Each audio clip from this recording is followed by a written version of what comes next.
All right, welcome back to The Explainer. Today, we're diving straight into the exact mechanics of business growth. We're going to unpack how the most successful companies position, sell, and distribute their products, not just to get by, but to maximize profitability and grab a massive competitive advantage over everyone else in the pack. So, here's our game plan for today. First, we'll break down GTM versus RTM. Second, we're mapping the distribution channels. Third, we'll navigate through modern market challenges. Fourth, we'll look at AI-driven strategy solutions. And finally, we'll wrap it all up with a real-world case study on a global nutrition company. Okay, Section 1, GTM versus RTM explained.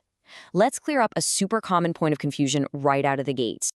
People constantly use go-to-market and route-to-market like they mean the exact same thing, but they really don't. Think of go-to-market or GTM as the four-star general's master battle plan. It's this comprehensive, visionary strategy that outlines the entire customer journey, from product development and marketing all the way to sales and post-sale support. It basically decides who to attack and with what messaging. Route to market, or RTM, on the other hand, that's a highly specific subset of your GTM strategy. It's the vital quartermaster's logistics.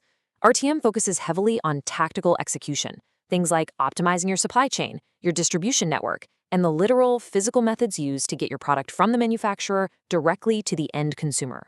It's all about making sure the troops and the rations actually reach the front lines when and where they're needed most.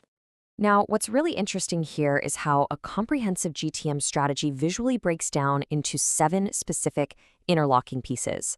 It's literally like a giant puzzle. You can't just have one piece and call it a day. You need the whole shebang. You have to clearly answer, what are your target markets? Who exactly are your target customers? What's your brand positioning? How are you going to build your budget model? What is your marketing strategy? What is the core offering itself? And finally, what are your channels?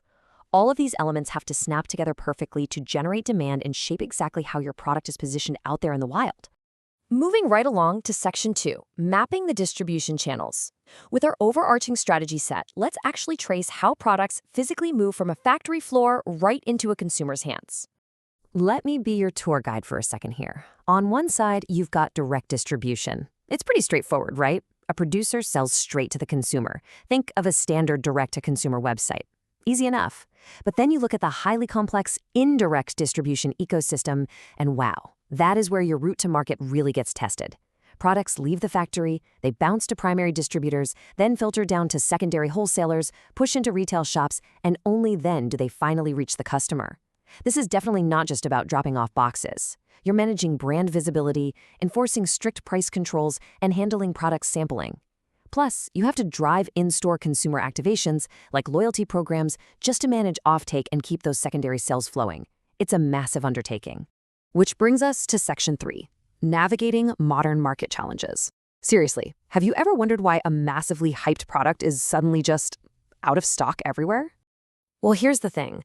Even if your GTM plan is absolutely brilliant, companies hit massive modern roadblocks when trying to execute their route to market. We can basically boil these down into 5 major pain points. First up, market segmentation issues. It's incredibly tough to identify and perfectly align your sales teams with the right customer segments. Second is inefficient execution. This is essentially a total blind spot, a lack of visibility into complex distribution networks that leads to totally inconsistent product availability. Third, we see omni-channel gaps. This is that frustrating disconnect between your sleek online direct-to-consumer channels and your physical retail partners, which creates a really choppy experience for the buyer. Fourth, demand forecasting issues.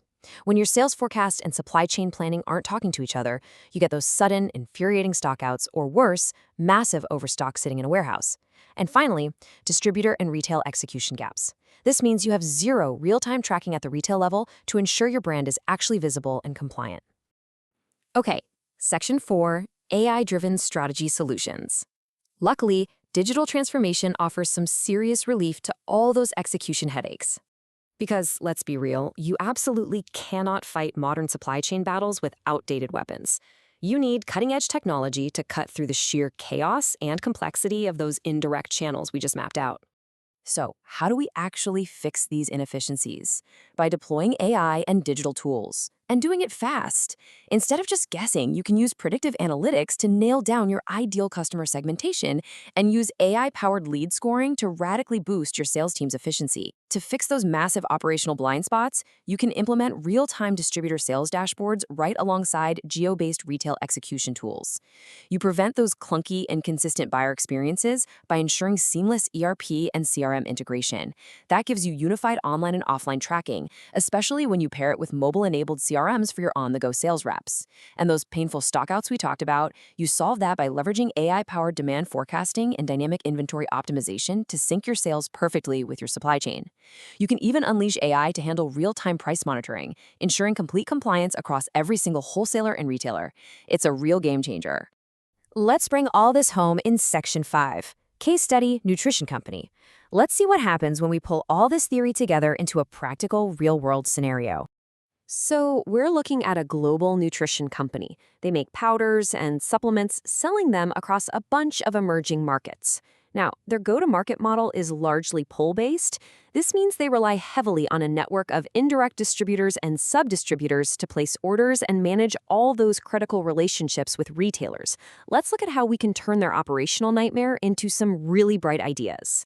But before we can really diagnose the root cause, we've got to look at the symptoms. And it's a classic story. Despite having an amazing product and really strong brand awareness, leadership is staring at flat top-line growth for 2 years straight. They're seeing incredibly uneven retail penetration, and their brand visibility is totally inconsistent depending on the geography. Crucially, they are suffering from a complete lack of real-time data regarding their secondary sales and end consumer behavior.